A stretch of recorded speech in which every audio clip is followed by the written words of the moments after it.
Hello, everybody, and welcome to a new video. Today, I'm going to be going over some just game making tips and just kind of why, and why you want to make your game, and just going over stories. And while I'm doing it, I am also going to be playing Stardew in the background, so you don't just get to stare at my face the entire time. So, it's kind of like a podcasty while I play a game type thing. I don't know. I'm going to give it a shot, and if I end up hating it, I'll never do it again. Oh, the model is glitched. Joy. There we go. Wow, the mouth does shut. But anyways, that is what this video is going to be about. So without further ado, let's jump in. Alright, so I originally was talking over the Stardew video, but then I got distracted and was silent for long periods of time. So here is some concise, clear commentary from voiceover me. All right, so we're going to be talking about stories. So in front of us here, we have a very basic plot graph with its start, end, and most important part of the story, right? Arguably. So I'm gonna use an example of a game and go through this with it. All right, so we're gonna be using Twilight Princess from Nintendo. Oh my Lanta. The Legend of Zelda Twilight Princess by Nintendo. There we go. So we start, we're in Ordon Village. Everything's, hanky-dory. It's going great. And then, oh no, we're attacked. And then we go through the castle and rising action and everything. And then, oh, Zelda! Twilight Princess reveal. But then wait, there's still a lot of the game left. And then you come to realize that this is a very basic explanation for something that realistically looks like that. So you have your tutorial, you're meeting all the characters, everything's happening, and then the conflict occurs, and then something happens, and then big reveal, and then coming down from that reveal, and then something else happens. And then coming up to it, and something else happens, etc. So, get turned into a wolf, sucked in Twilight, attacked. Boom. You, the pants have found out Zelda. Boom. Find Zelda. Boom. You escape the castle. Some other stuff happens. You do a couple temples. Each temple's its own little thing. You find the kids in Kakariko. You save Kakariko kids, etc. You get the point. I'm not going through the entire plot, mostly because I can't remember every little detail of the entire plot. It's been a while since I played that game. But, you get the point. This is an oversimplification. This basically only works for, let's use a children's story. Let's see. What is a really basic children's book? Let's just go with The Rabbit and the Hare. Okay, so the race is happening. You figure out that there's a race happening, right? The race starts. The rabbit and the hare. Oh my gosh, the turtle and the hare. Turtle's going really slow. The rabbit's going really, really fast. Oh, the rabbit stops for a nap, and the turtle passes him and finishes in first. Falling action. Rabbit realizes is coming to the realization that being the fastest isn't always the best, and resolution, they have a happy ending. It's, yeah, you get the picture. You want your story. Let's talk about this in sections, actually. We're going to start with the start of the story. All right, your tutorial and everything thereafter. Let's just get rid of all this extra stuff. Okay. So in the start of your story, especially for games, what you're going to want to do is first introduce your main character, establish a normal. What is their normal that's going on? Have they been having weird dreams lately? And everything. This is set up the world, the basics, how things work. Don't obviously lore dump on your player. They don't need to know the entire history of the world right away. Just the important bits. Okay, introduce the player. Maybe introduce the main character, maybe a side character. A thing that's going to be different between video games and books is how you introduce characters and when you introduce character. Each individual character is going to have their own story, their own plot graph, and each so those are going to fit into the big plot graph, right? But you can introduce them later. So unlike with the book, you're not going to want to introduce everyone in the epilogue.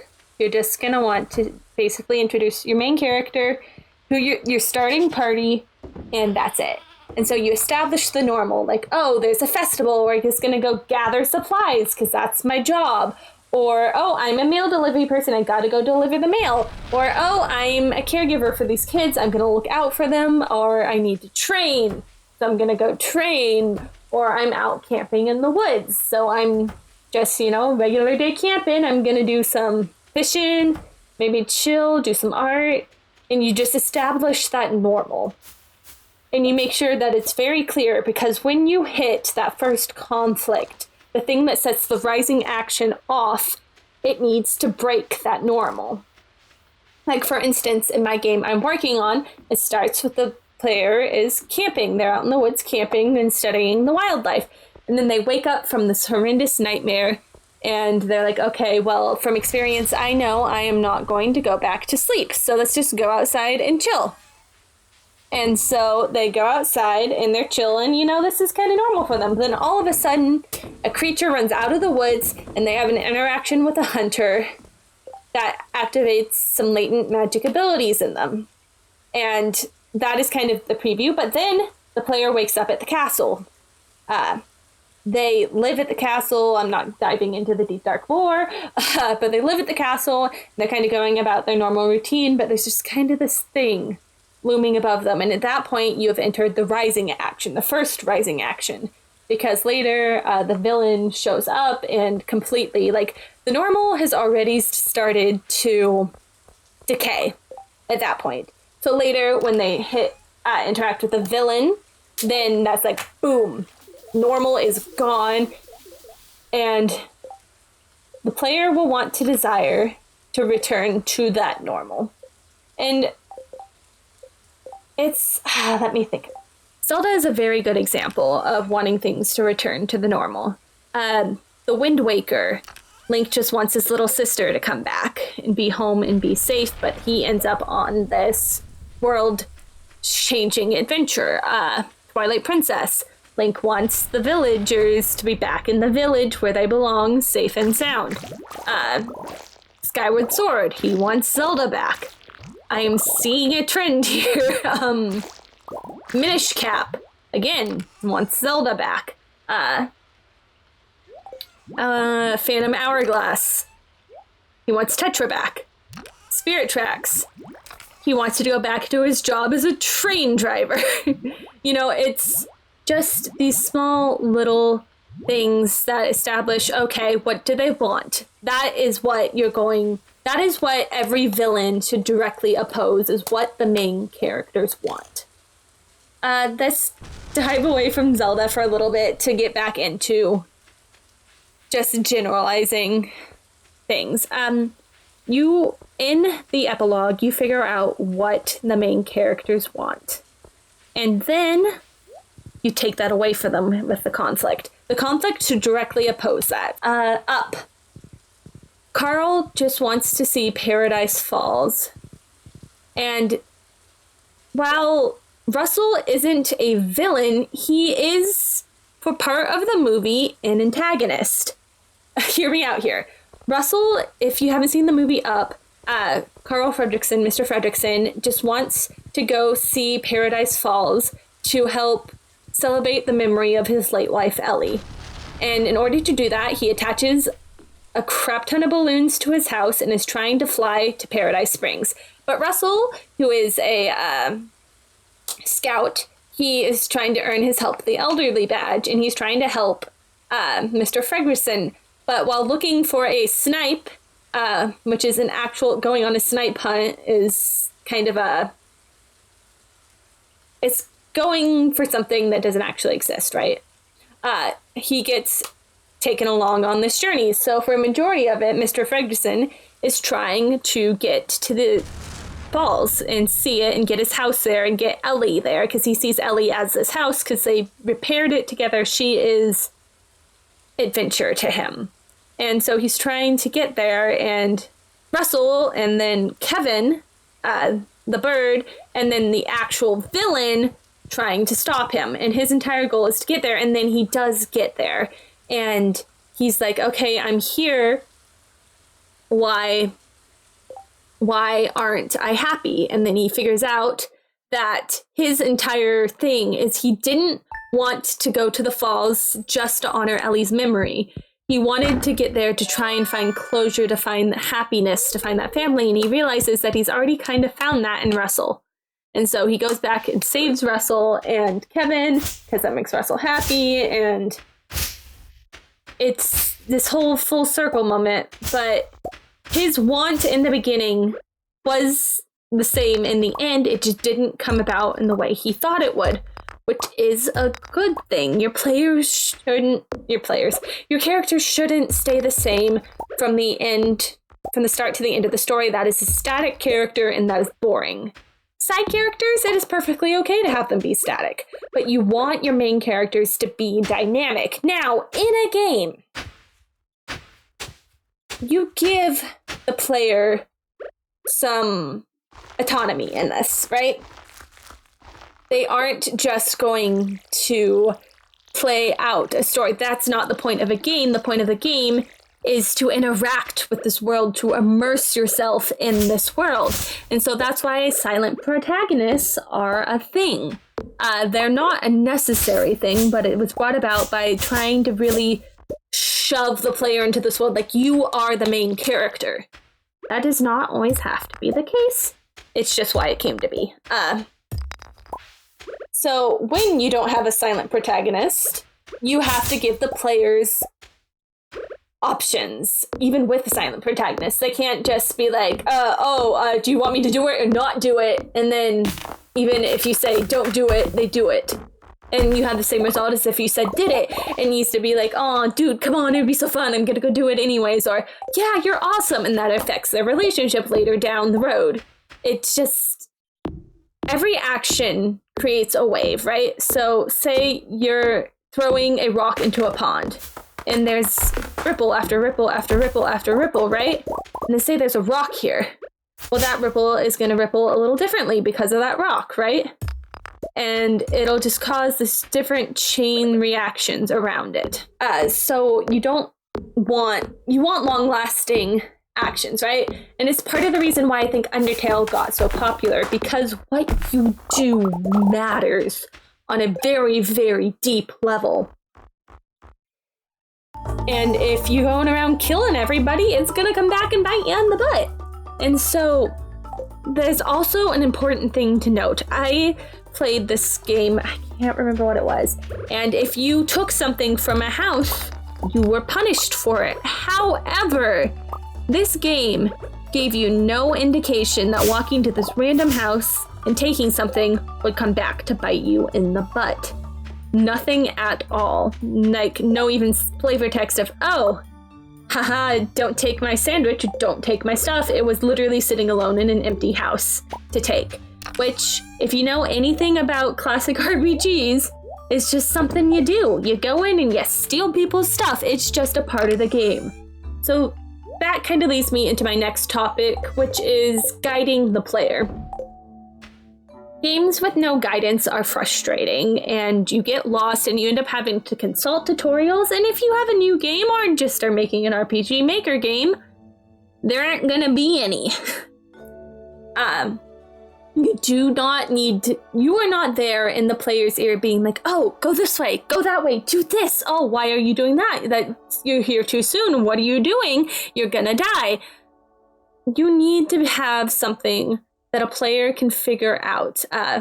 That's why quest journals are such a valuable thing, because if the player is like, oh, I haven't played in a while, or oh, I completely skipped that text box, what did they want me to do? The quest journal can remind them. In the version of Final Fantasy I I'm playing right now, there is a dancer in the main square who they point blank tell you, if you are lost and don't know where to go next, go talk to her. She'll give you some helpful advice on where you could go. Video games are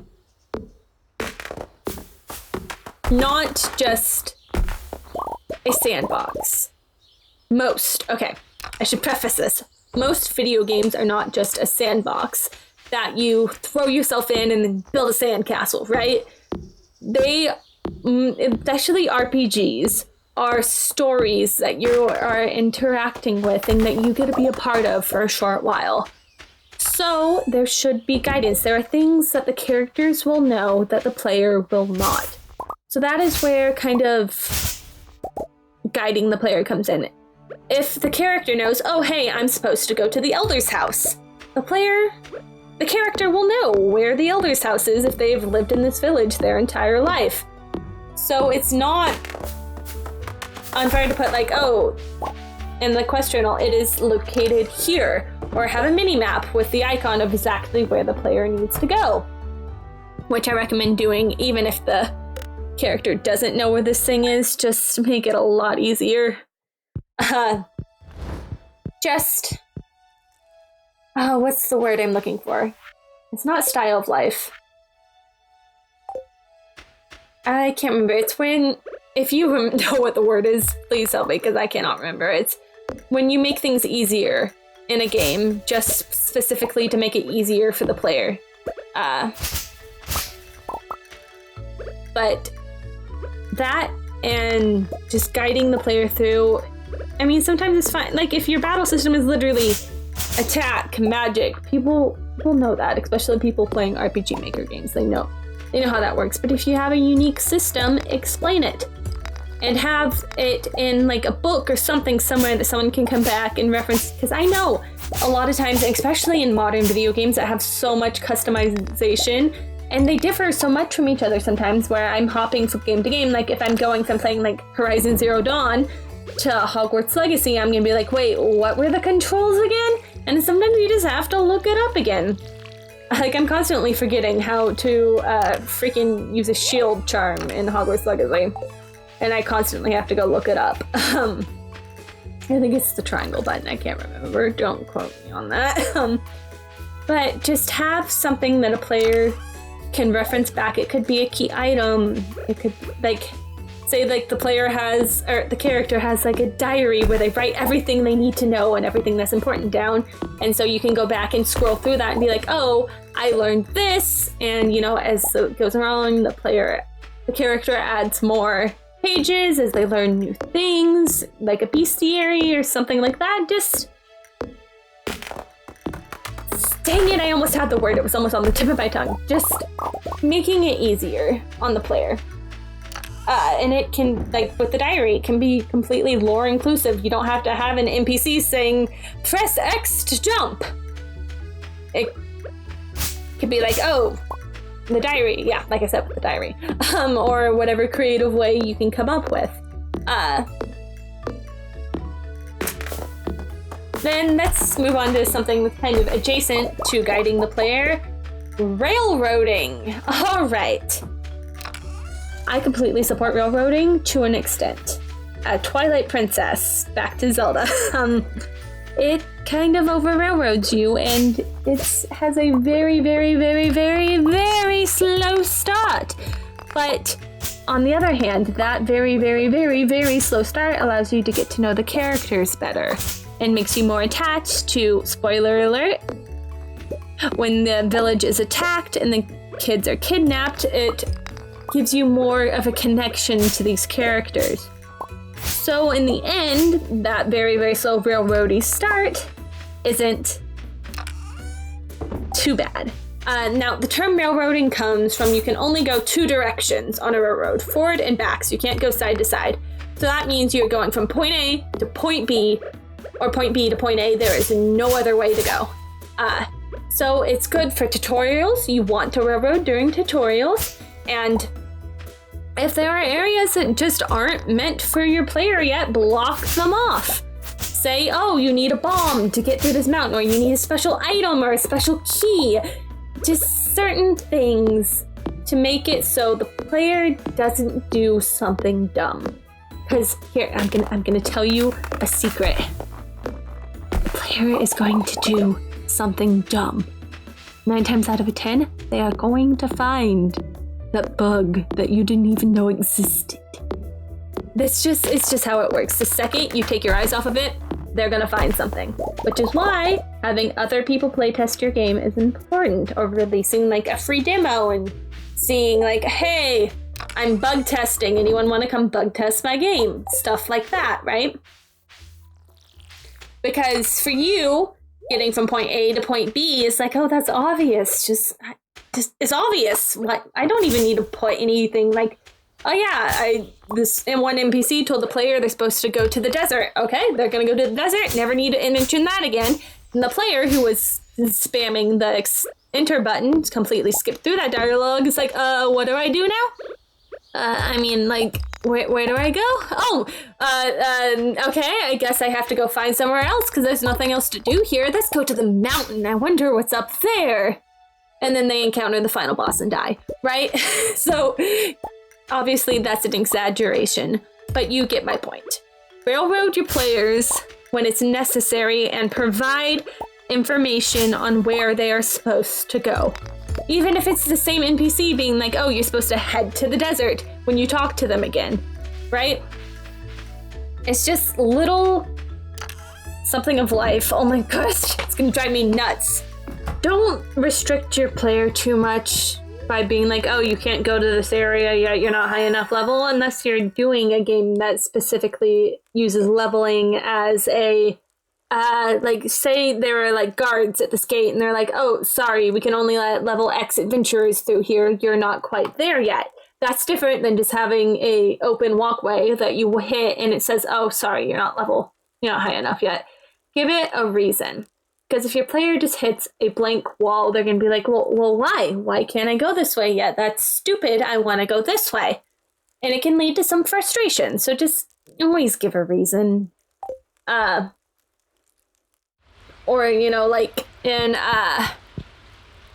Ocarina of Time, when Link's trying to go up Death Mountain, the guards will stop you until you have a note from Zelda saying basically Link's trying to save Hyrule, let him through. I mean, the guards are like, oh my gosh, what is this child doing? Okay, whatever. Yeah, sure, you have your note from Princess Zelda. Ha ha ha ha. What are these kids up to? Go ahead. Because, you know, adults are kind of incompetent with games where children aren't the main characters. But just stuff like that. Let's see, I've covered so far, I have covered exposition, railroading, guiding, plot lines. Okay, let's see, what else did I want to go over? You know what? I think I have pretty much covered everything I wanted to go over today. Phew! Finally did it with only minimal rambling. I am going to hate myself when I edit this. But anyways, thank you all so much for tuning in. If you made it to the end of this, I am genuinely impressed because I rambled quite a bit, but I feel like there's some important information in here. And if you're, you know, just wanting to chill and have some noise on in the background while you make your game, here you go. But anyways, I hope you have an amazing rest of your day, and I will see you all in the next video. Bye!